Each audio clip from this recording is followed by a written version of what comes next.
অর্থাৎ আল্লাহর আইন হবে বিজয়ী আর মানুষের আইন হবে পরাজিত। কালিমাতুল্লাহ হিয়াল উলিয়া, আল্লাহর কালিমা থাকবে উপরে ও কালিমাতুল্লাহ কাফারুস সুফলা, আর কাফেরদের আইন বা কালিমা থাকবে নিচে। বর্তমানে আমাদের বাংলাদেশে আল্লাহর আইন উপরে আছে না মানুষের আইন উপরে আছে? এটা কিভাবে রাখা উচিত?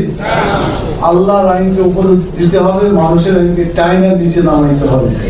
যদি নামতে না চাই এদিকে চুপ করে দেখতে হবে না অপেক্ষা করতে হবে? কি করতে হবে? জিহাদ করতে হবে। এই জিহাদ ইবাদতের প্রতি রঙে রঙে জিহাদ আছে। কালিমা, নামাজ, রোজা, হজ, যাকাত, যে কথাটা 5টা কথা উল্লেখ করলেন রফিক ভাই, আপনারা শুনেছেন। প্রত্যেকটা টার্গেট হচ্ছে মানুষের আইনকে নিচে নামাইতে হবে আর আল্লাহর আইনকে ঊর্ধ্বে তুলে ধরতে হবে। এখন আপনাকে কাজ করতে রাজি আছেন? আলহামদুলিল্লাহ, আমরা সবাই রাজি আছি। রাজির কারণগুলো এক এক করে আপনাদের কাছে বলবো। হজের কয়েকটা হাদিস এবং কিছু আয়াত। তো কালিমার মধ্যে তো লা ইলাহা ইল্লাল্লাহ আছে, যে আল্লাহ ছাড়া কারো আইন আমরা মানি না, মানবো না।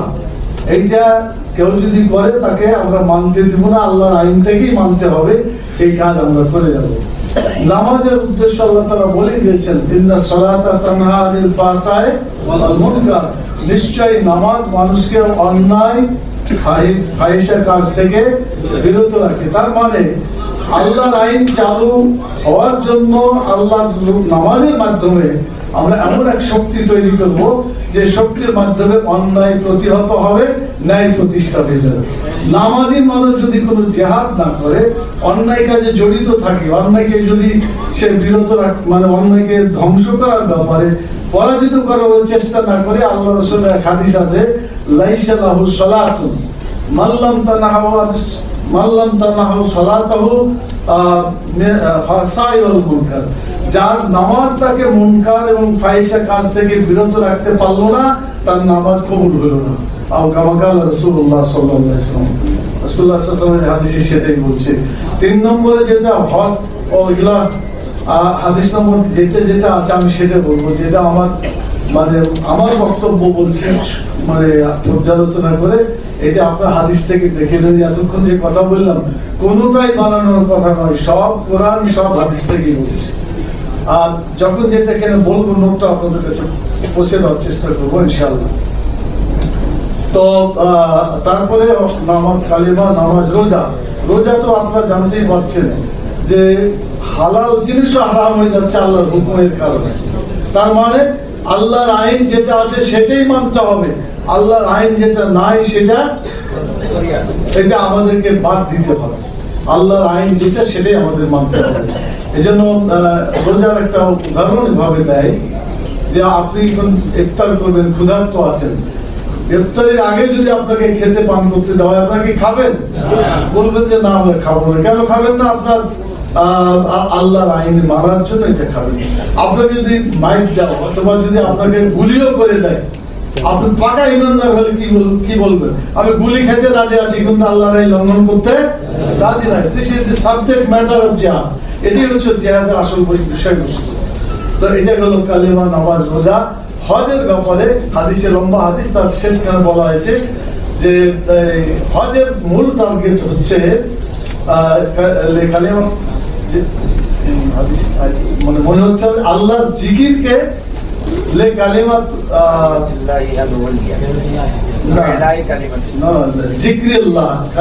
আল্লাহ তাআলার জিকিরকে কায়েম করার জন্য। শব্দটা এরকম, আমি মানে একেবারে এক্সাক্ট আরবিটা মনে আসছে না।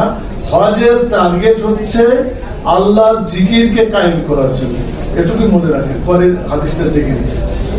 আচ্ছা, এরপরে হলো হাদিসের ব্যাপারে মুসলিম শরীফের 1337 নম্বর হাদিসে আল্লাহ তাআলা বলছেন, না কোরআনের আয়াত দিয়ে শুরু করি, সূরা আল ইমরানের 97 নম্বর আয়াত, যেটা আমাদের মাসউদ শুরুতেই বলেছিলেন, ওয়ালিল্লাহি আলান নাসি হিজ্জুল বাইত মান ইসতাতা ইলাইহি সাবিলা।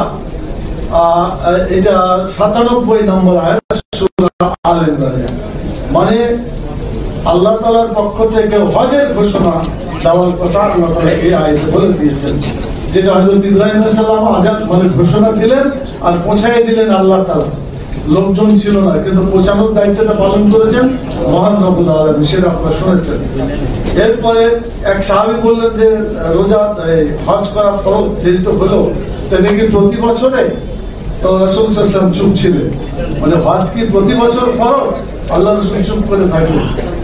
তো তিনি বললেন যে আমি যদি এটা বলতাম তাহলে কিন্তু এটা প্রতি বছর ফরজ হয়ে যেত। আল্লাহর মেহেরবানি, প্রতি বছর এটা ফরজ নয়। প্রথমটাই ফরজ যাদের সামর্থ্য, এর পরের গুলা যদি কেউ করে সেটা নফল হবে, অন্য হাদিসে আছে। এটা হচ্ছে হ্যাঁ, এখানে যে হাদিসটা আমরা আপনাদের কাছে বলতে চাই, মান আরাদাল হাজ্জা ফালইয়াতাআজ্জাল, যে হজের ইচ্ছা করবে সে যেন তাড়াতাড়ি হজ করে, মানে যার হজ করার সামর্থ্য হলো সে যেন মোটেও দেরি না করে। এই হাদিসে বলছে কেউ যদি 5 বছর পর্যন্ত সামর্থ্য আছে হজ না করে, তাহলে সে সবচেয়ে হতভাগা এবং বঞ্চিত ব্যক্তি। হাদিসটা হচ্ছে ইবনে মাজাহ 2883 নম্বর হাদিস। অন্য হাদিসে আছে যে কেউ যদি হজ ফরজ হওয়ার পরে না যায় আর মরে যায়, তাহলে কি হবে? তার মৃত্যুটা কি হবে জানেন না? হয় ইহুদি হয়ে মরবে, না হয় নাসারা হয়ে মরবে। তাহলে আমাদের মধ্যে যারা হজ করার যোগ্যতা সম্পন্ন লোক আছে, আমার ভাই, চাচা, আত্মীয় স্বজন, বন্ধু বান্ধব, আপনারা কি দায়িত্ব পালন করতে পারবেন না ইনশাআল্লাহ? কি বলবেন?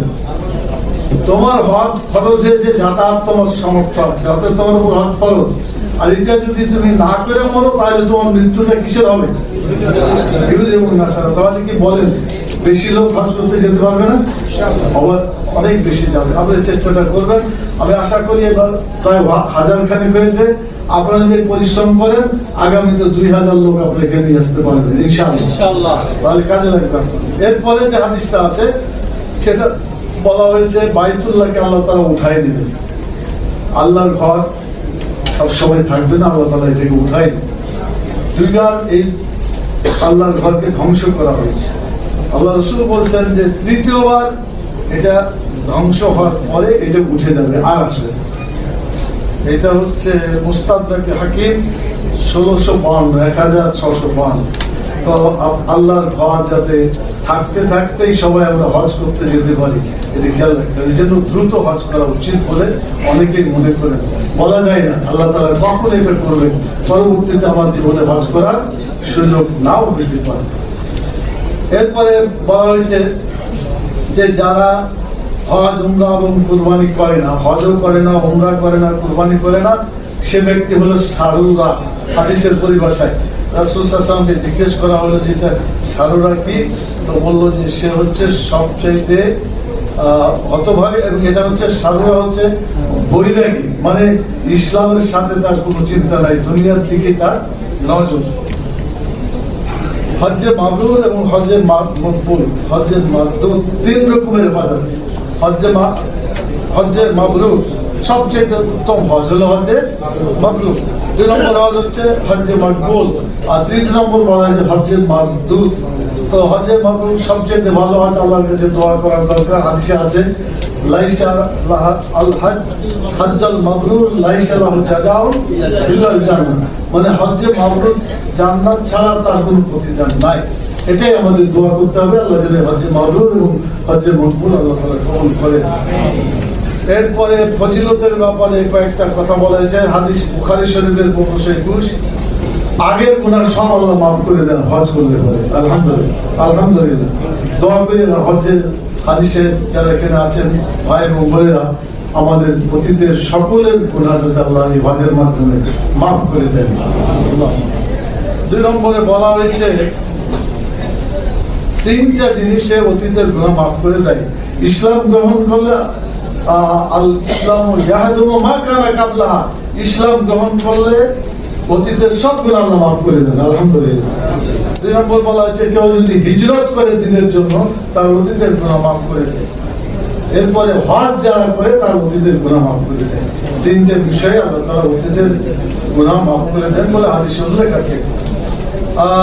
এরপরে বুখারী শরীফের 1773 নম্বর হাদিসে বলা হয়েছে যে যারা হজ করে এবং তার মধ্যে কোনো খারাপ কথা, ফাহিশা, নির্লজ্জ এসব কাজগুলো যারা না করে আল্লাহ তাআলা তাদেরকে জান্নাতের হজের বিনিময়ে জান্নাত দান করে। এটা কোরআন মাজিদের আয়াতও আছে, হাদিস শরীফও আছে। এরপরে হাদিসে বলা হয়েছে যে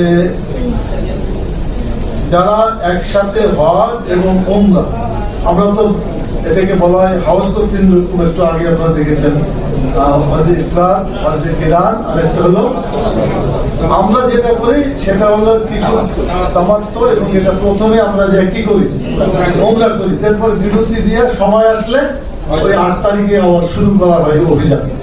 তো এই যারা হজ করে এই তাদের ব্যাপারে বলা হচ্ছে তিরমিজি শরীফের 810 নম্বর হাদিসে, হজ এবং উমরা মানুষের দারিদ্রতা দূর করে দেয় এবং গুনাহ দূর করে দেয়। তো আপনারা মনে করছেন যে হজ করলে টাকা কিছু কমে গেল, গরিব হয়ে গেলাম, এটা কি মনে করা ঠিক হবে? বরং এই হজ করছেন, এই টাকার আল্লাহ তাআলা ফজিলত দিবেন, আপনাদের দারিদ্রতা দূর করে আল্লাহ তাআলা আপনাদেরকে ধনী করে দেবেন ইনশাআল্লাহ। এবং আগামীতে আরো আপনার আল্লাহর দ্বীনের জন্য টাকা খরচ করতে পারবেন, আবার উমরা এবং হজে যেতে পারবেন ইনশাআল্লাহ, যেগুলো নফল হবে, এটা হজ মানে খরচ হবে। আচ্ছা, নারীদের ব্যাপারে হয়, আমাদের বোনেরা আছে, তারা ওদের অপেক্ষা করছেন যে খালি পুরুষ লোকের ব্যাপারে কথা বলা হচ্ছে, মহিলাদের বলা হয় নাই। রাসূল সাল্লাল্লাহু আলাইহি সাল্লাম তিনি হযরত আয়েশা রাদিয়াল্লাহু তাআলা আনহাকে বললেন যে তোমাদের জন্য, নারীদের জন্য মানে জিহাদ হচ্ছে হজ। তার মানে জিহাদ করার, পুরুষের জন্য জিহাদ করে যে ফজিলত, নারীরা হজ করার বিনিময়ে সেই পরিমাণ সব তারা পেয়ে যাবেন। অর্থাৎ হজেরও সব পাবেন, জিহাদেরও সব পাবেন, আলহামদুলিল্লাহ। অর্থাৎ মহিলাদেরকে সাথে নিয়ে আপনারা হজে যাবেন যদি টাকা থাকে। আচ্ছা, আপনারা এখানে নিজের স্ত্রীকে বা একেবারে কাছের আপন মহিলাকে হজে যাচ্ছেন, এরকম জোড়াই হজে যাচ্ছেন কেউ আছেন? হাত ওঠান তো দেখি। আলহামদুলিল্লাহ, আমার মনে হয় অর্ধেকের বেশি নিজেদের স্ত্রীদেরকে নিয়ে তাদের আপনজনকে নিয়ে যাচ্ছে, বলেন আলহামদুলিল্লাহ। সূরা যুখরুফের ৭৭ নম্বর আয়াতে আল্লাহ তাআলা বলবেন, উদখুলুল জান্নাতা আনতুম ওয়া আজওয়াজুকুম তুহবারুন, তোমরাও জান্নাতে ঢুকো, তোমাদের স্ত্রীকে সাথে নিয়ে জান্নাতে ঢুকো। আল্লাহ তাআলার এই কোরআনের আয়াত, যেটা আমার মনে হয় হজটা এই কাজে লাগবে ইনশাআল্লাহ।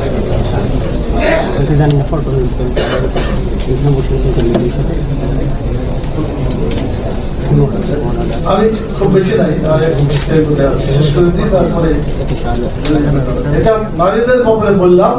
হজই হচ্ছে নারীদের জিহাদ, অতএব হজ করতে পারলে এটা তাদের জন্য সুবিধা হবে। এরপরে বলা